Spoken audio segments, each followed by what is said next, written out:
decisions is very old. It was held in December of 1776 when the American family loaned it to General Washington when the Revolutionary War was just beginning. It was held when General Washington met his officers here and made that desperate decision. The farmhouse stands alone on the banks of the Delaware River. When I go into this house, I rest my hand on the stone wall. General Washington would have touched this wall too when he went in and came out of the house.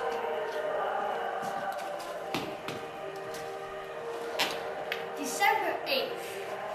Dearest Jenny, we crossed the river safely into Pennsylvania today and are encamped right along the bank. It is very cold here. The 15th came across this evening and they're sleeping in the open. We have sentries posted up and down the banks looking for a redcoat moving across the river in Jersey. We all figure they'll try to follow us across the Delaware if they can. But don't worry, they can't sneak up on us. Harry. When General Washington stayed in this house, the English army was just across the river in Trenton. They were a strong fighting force. They were the Hessians, professional soldiers from Germany, the best trained troops King George could hire. The soldiers in the Continental Army were farmers, merchants, and smiths, untrained volunteers from all 13 colonies who had learned about warfare only in the battles they'd fought. They were hungry, cold, sick, and tired. They slept in the snow, wrapped in their blankets. They were dressed in rags, and sometimes their feet left bloody footprints in the snow. Oh, a letter from Harry. I wonder how he is doing. December 9th. Dear Jenny, we've been up and down the banks of the river today, making sure all the boats on our side are under strong guard and none are left on the Jersey shore at all. I do not think the British can hope for a crossing until the river freezes to thick ice. I am wearing that second set of stockings you made me, Jenny. Believe me, I'm mighty glad to have them. Plenty of fellows have worn their boots through and have to make do with rags wrapped around their feet. From the Journal of Charles Wilson Peel. Suddenly, a man staggered out of the line and came towards me. He had lost all his clothes. He was dressed in an old blanket jacket, his beard long, his face full of sores, which so disfigured him that he was not known to me by first sight. Only when he spoke did I recognize my brother James. Worst of all, the soldiers were discouraged. They had not won a single battle. They had lost Long Island, White Plains, and New York. Look, it had been a hard time for the soldiers. They had lost battles. They had lost friends. Some of them had even lost their dream of freedom. Most of them would be free to go home in just a few days. On January 1st, the army would be gone. The revolution would be over.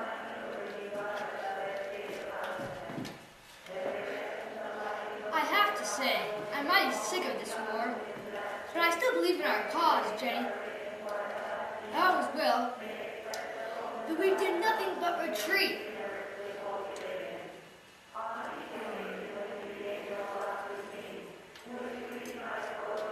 We're not cowards if we come home now.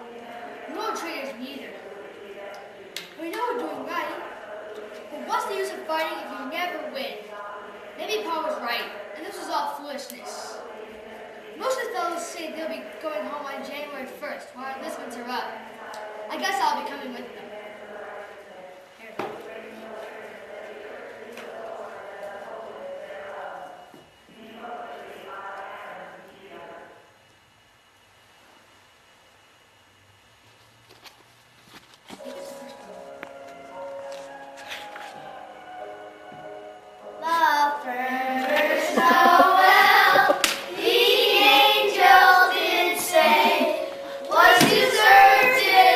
Shepherd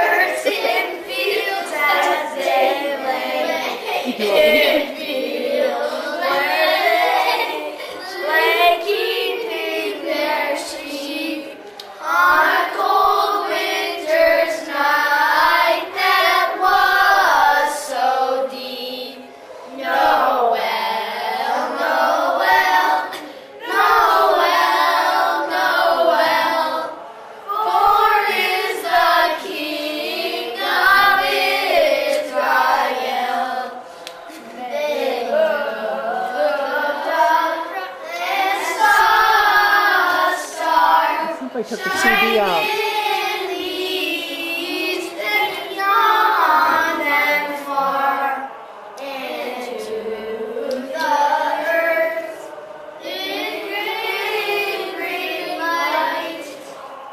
Keep going. It's snowing continue day and night.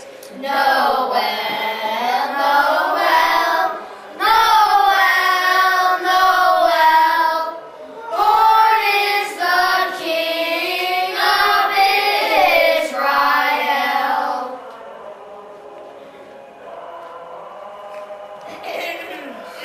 I stand by the... Wait. I stand...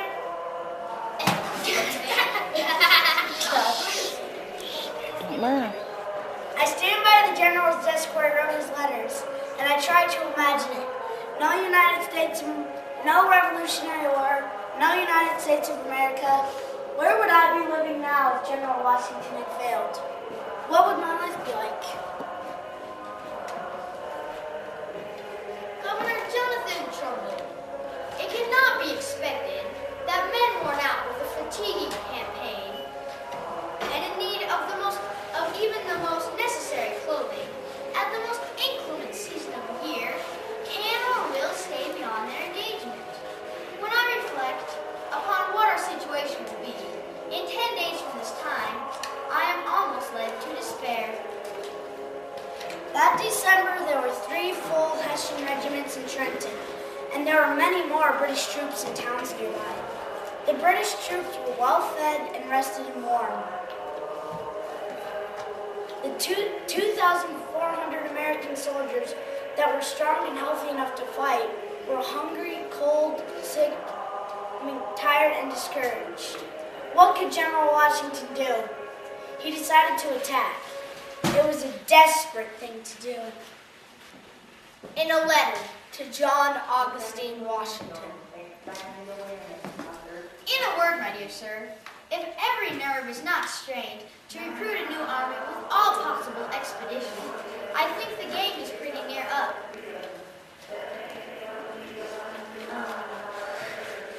You can form no idea of the perplexity of my situation. No man, I believe, has ever had a greater choice in difficulties and less means to extricate himself from them.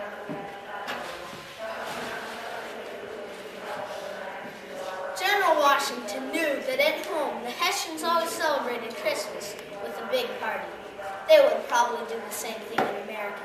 The general and his men snuck across the river Christmas Eve, Christmas Day, while the party was going on. There was a chance they could surprise the Hessians. There was a small chance they could win the victory the Americans needed. It was a desperate thing to do. December 20th. Dear Jenny, I saw the general himself today. He came past as we mustered. He looked very grave, I thought, but not in the least downcast. It makes me wonder if he has some plan. The fellows are saying old Cornwallis is sailing back to England to tell King George Roulette. Makes me mad just to think about that.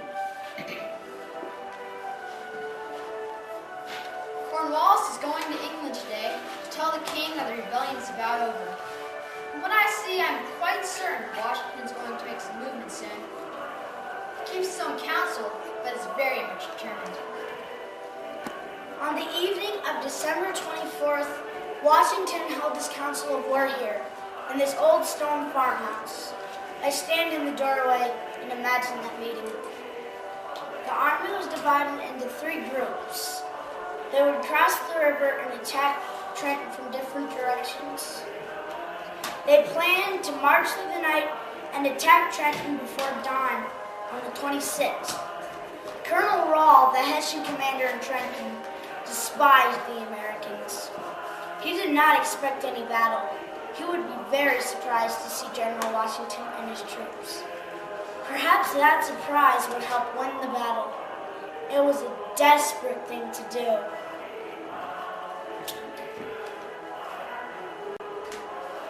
The thing is, they think we're good for nothing. Old King George thinks he can do anything to us. We're to swallow it and do what we're told. But it's not right.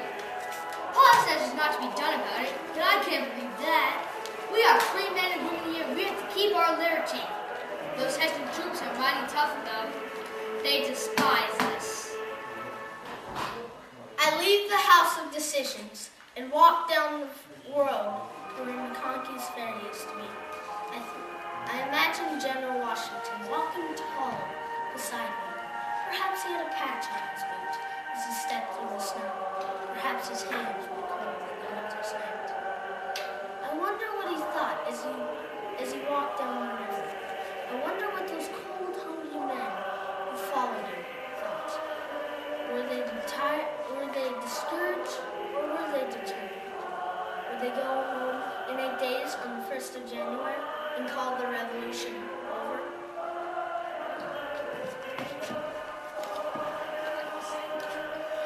I'd keep fighting if I saw any hope in it. Everyone here would. It's not the cold that's licked us, nor hunger either. But we never win, Jenny. Every battle's been defeated and every move's been a retreat. It takes the heart out of a man. The captain is trying to get us all to renew our enlistments, but no one here signed up. Again, not even me. I think it's the same in every brigade. Most fellows just want to go back home to their families and forget about it. There's not much left to hope for. Harry. From the memoirs of Elkanah Watson. We looked upon the contest as near its close and considered ourselves the vanquished people. Major Thomas animated our desponding spirits to assure us that George Washington was not dismayed, but evinced the same serenity and confidence as ever. Upon him rested all hopes. Washington's correspondent to the President of Congress. I have waited with much impatience to know the determination of Congress on the propositions made. It may be thought that I am going a good deal out of my line of duty to adopt these measures, or advise this freely. A character to lose and a state to forfeit, the inestimable blessings of liberty at stake, and a life devoted must be my excuse. I look across the river to the New Jersey shore.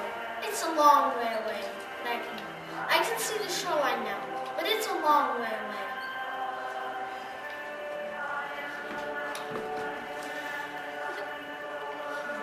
Huge chunks of ice rush past, swirling in the river's current. I imagine those tired men rowing those small boats across the river in darkness, willing to fight one last time for freedom. Silent night. Sing it. There's no time. Silent night, holy night, all is calm, all is bright, round yon virgin mother and child, holy infant so tender and mild, sleep in heavenly peace, sleep in heavenly peace.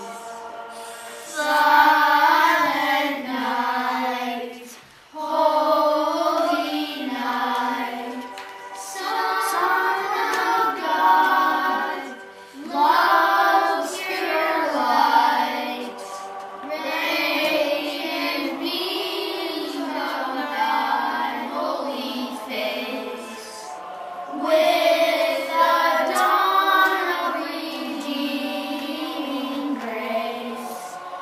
Christ the Lord at thy birth, Jesus, Lord at thy birth. December 23rd. Dear Jenny, the General had Mr. Payne's proclamation read out to us at muster. He's been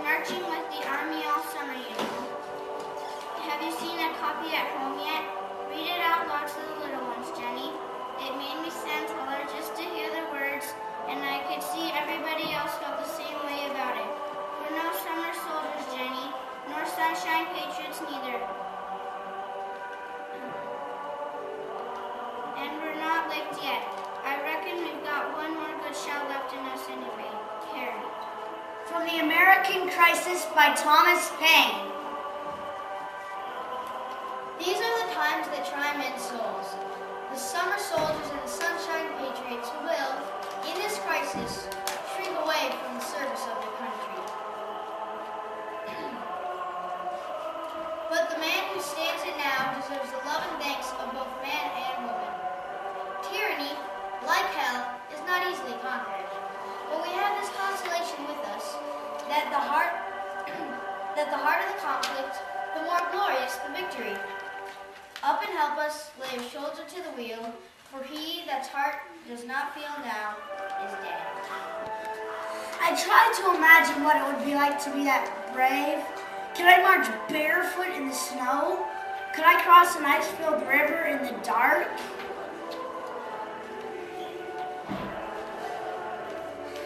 Christmas, 6 p.m. It is fearfully raw and cold and a snowstorm setting in. The wind is northeast and it's beating on the faces of men. It'll be a terrible night for the soldiers with no shoes. Some tied old rags around their feet, others are barefoot. But I've not heard a man complain. They're ready to suffer any hardship and die rather than give up liberty. We are ready to mount our horses now.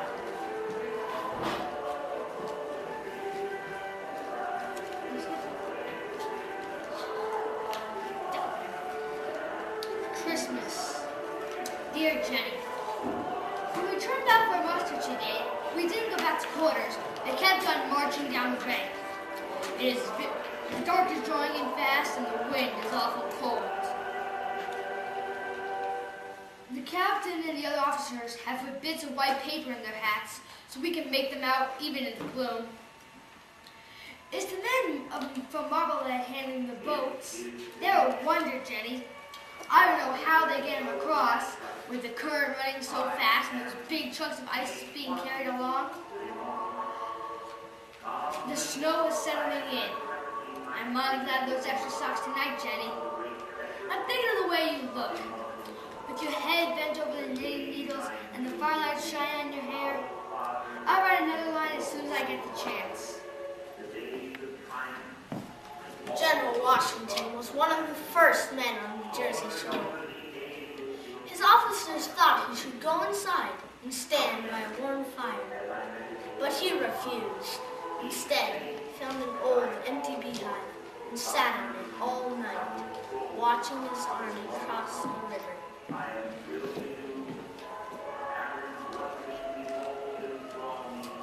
I've never seen Washington so determined as he is now. He stands on the bank of the river, wrapped in his cloak, superintending the men of his men.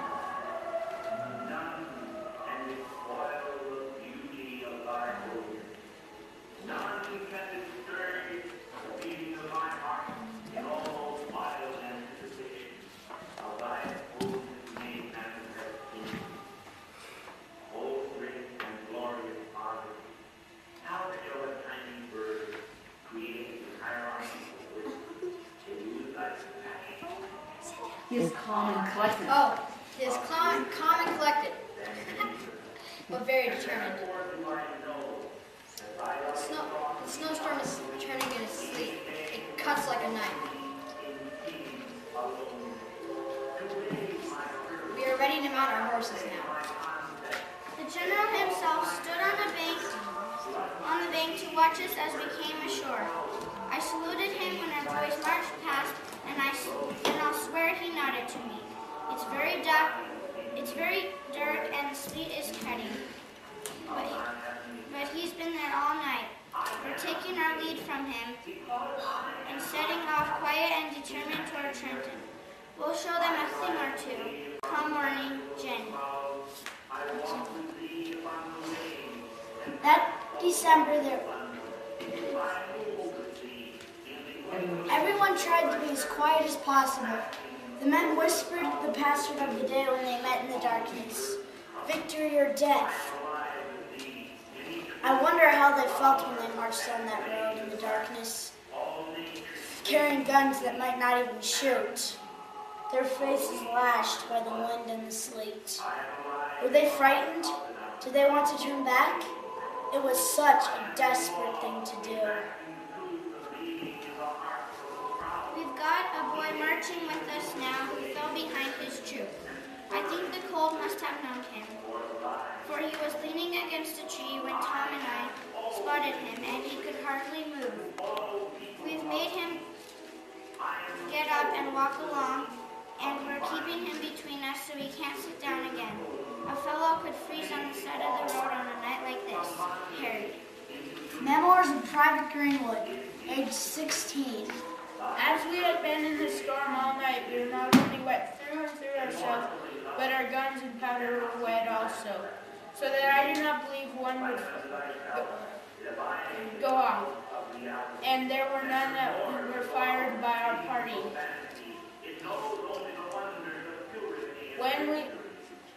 When we advanced, and when we were already advanced, even though there were not more than one bayonet to 5 men, the orders were given to charge bayonets and rush on we did. General Washington's troops had reached Trenton about an hour after sunrise. At first, the Hessian soldiers could hardly believe they were being attacked. Colonel Rahl did not get out of bed until his men had reported of enemy fire twice.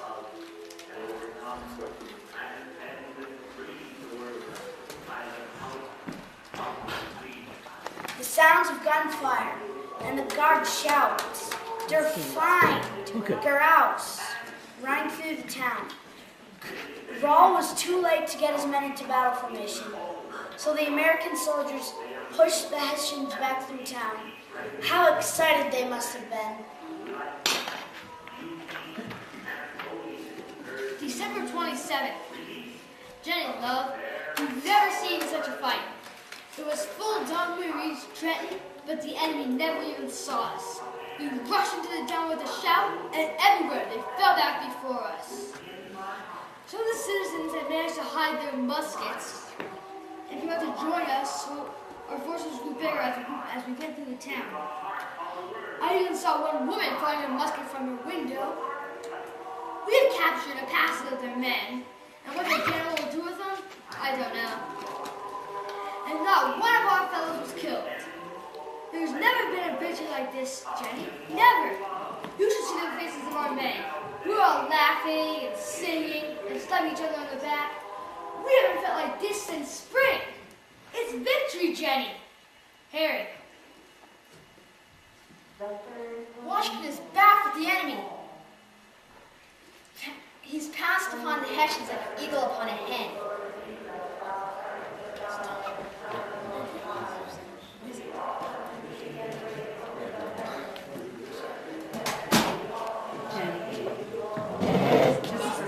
Jenny next, guys. Isn't Jenny next?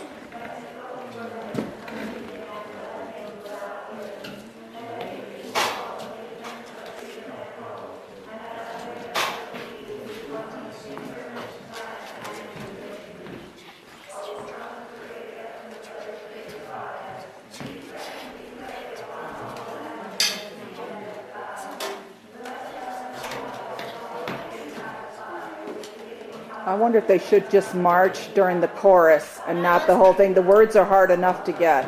And just march during the chorus. In the days of 76, my friends, we ever must severe. Our fathers took their muskets and to fight for freedom dear. Upon the plains of Lexington, they made the foe look clear. Oh, 'tis great delight to march and fight as a Yankee volunteer. Through snow and ice and Trenton boys, they crossed the Delaware. They armed for to Washington, no danger did they fear. They gave their foe a drubbing, boys, and backed it down his ear. Oh, 'tis great delight to march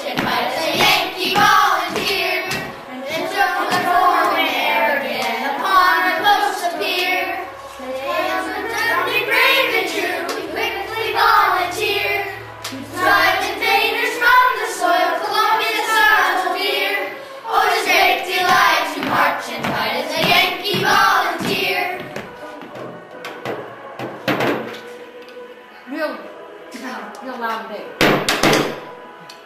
I think Micah should just say victory or death and not say gentlemen or men. Just give the command, or the password, victory or death. Victory or death! Ready, aim, fire!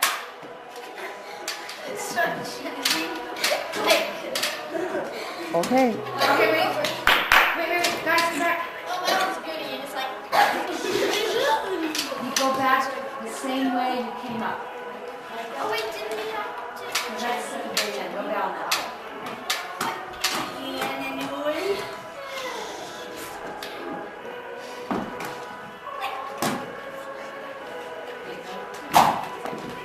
Maybe I should sit down. Maybe I shouldn't even sit down. On that one. I just had to get right back up. Colonel Rawl died in battle, and the Americans captured the town, as well as 868 Hessian soldiers, and killed or wounded 106 more. They captured 6 cannons, 8,000 muskets, and a full set of band instruments. Best of all, no Americans were killed, and only 4 were injured. It was a victory. Washington's correspondence to the President of Congress. I have the pleasure of congratulating you on the success of an enterprise which I had formed against the detachment of the enemy lying in Trenton, and which was executed yesterday morning. Wait. Oh, sorry. In justice to the officers and men, I must add that their behavior upon this occasion reflects the highest honor upon them. The difficulty of passing the river in a very severe night, going through sleet and snow, Marching, and their march through a violent storm of and snow their march and hail. through a violent storm of snow and hail, did not at the least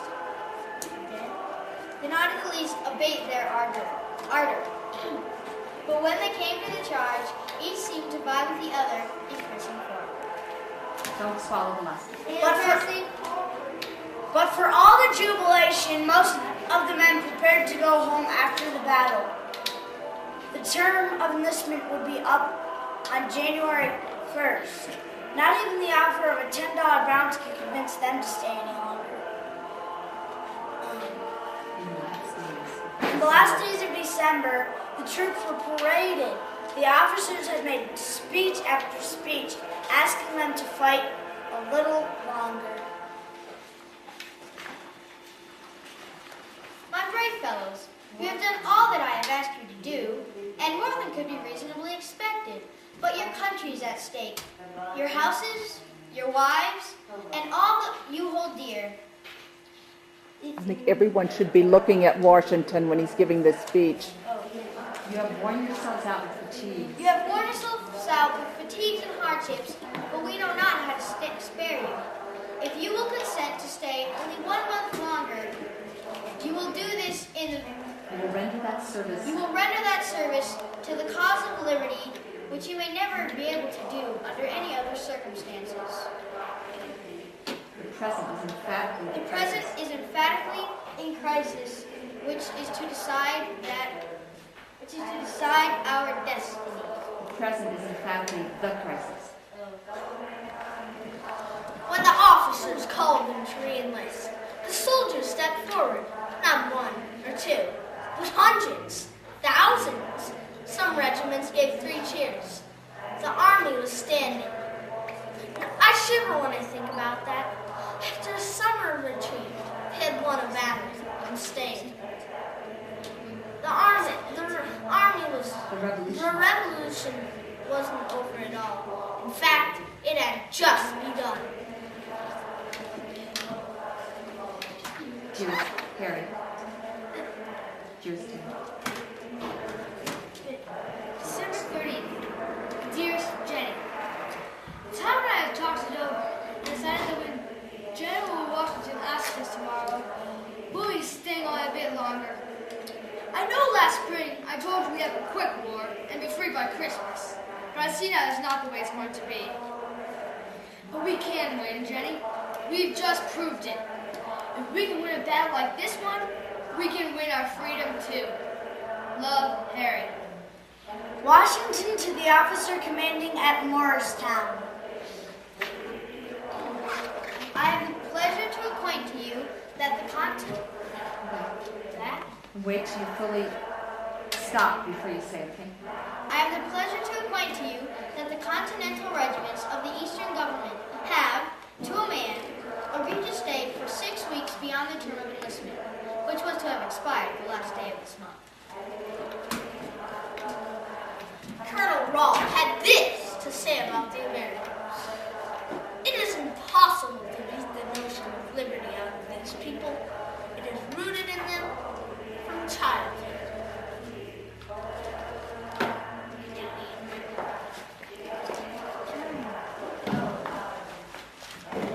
In the order that you've come up for the march.